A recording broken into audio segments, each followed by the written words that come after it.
Hi,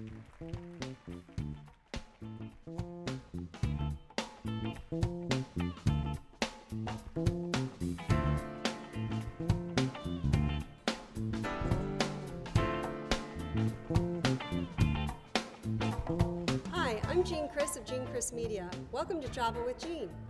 Today I have joining me is Ross Cobb of Cobb Wines. Hello. Hi, Ross. Hello. How Thanks are for you? having me. Great. Sure. Today what we're going to do is talk about some wines. We're at the Pursuit of Balance here in Tribeca. And before we do that and talk about some of family history, I'd like to have a cup of coffee with Ross. So here's one of our cups, and having to bring with me today 2 cups that are kind of special to me.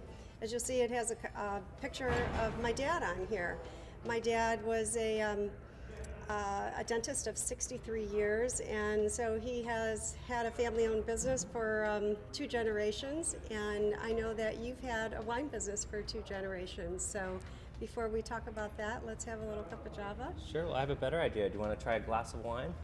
You know, that sounds like a fabulous idea. Let's do that. I'll have a sip of this after. Let's start with wine. Okay, sounds good. Here we are. This is our family winery, Cobb Wines. Cheers. Cheers. Thank you.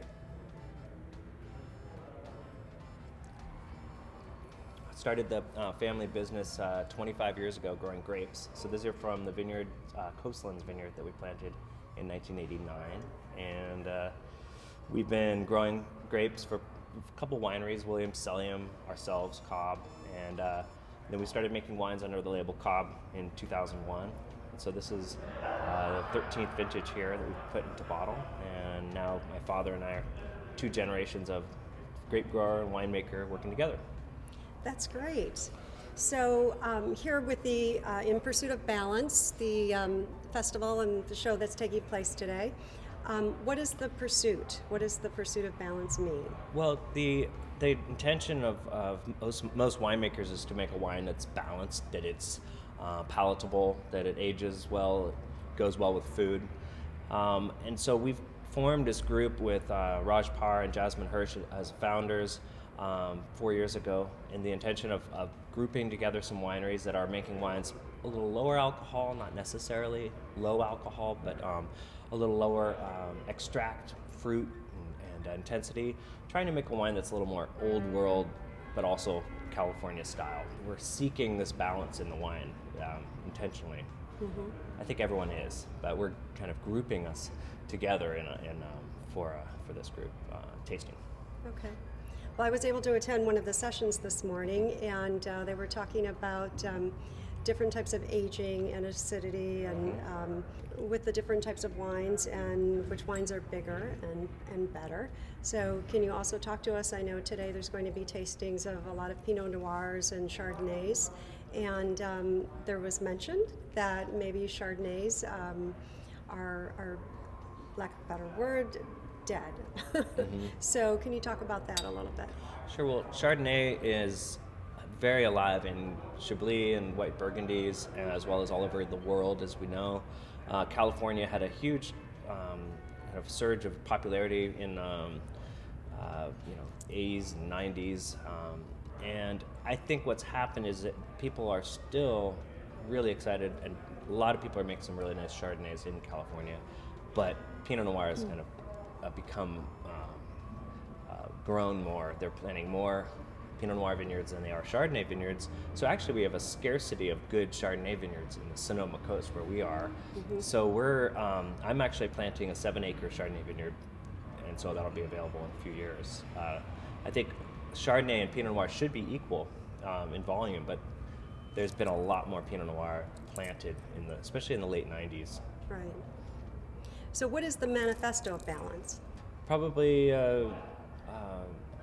wine that's not too extracted, not too ripe, not too oaky. Mm-hmm. So trying to keep the, really what balance is if you have peaks of any particular aroma or flavor that's dominating the rest, it's out of balance. So if you want to think of balance as basically trying to get the fruit and the maybe slight oak extraction and the spice and the terroir, the sense of place, all of those things in balance with each other, so one's not overpowering, for example, alcohol or fruit or oak overpowering the other. So the manifesto would be to make a wine with all kind of aspects and variables are in balance with each other.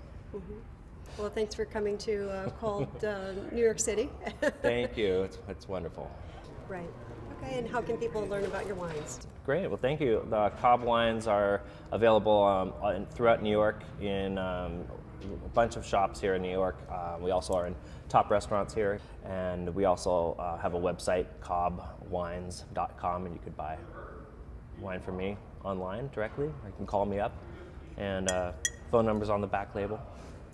Great, and how many selections do you have? I make 6 different vineyard designates, so this is one of the 6 vineyard designates I make, and each one has a case quantity of about 225 cases, small batch vineyard designates, and that's all I do. They're all about $70 to $80 a bottle. They'll age for 7, 10, 20 years if you have the patience. Yeah.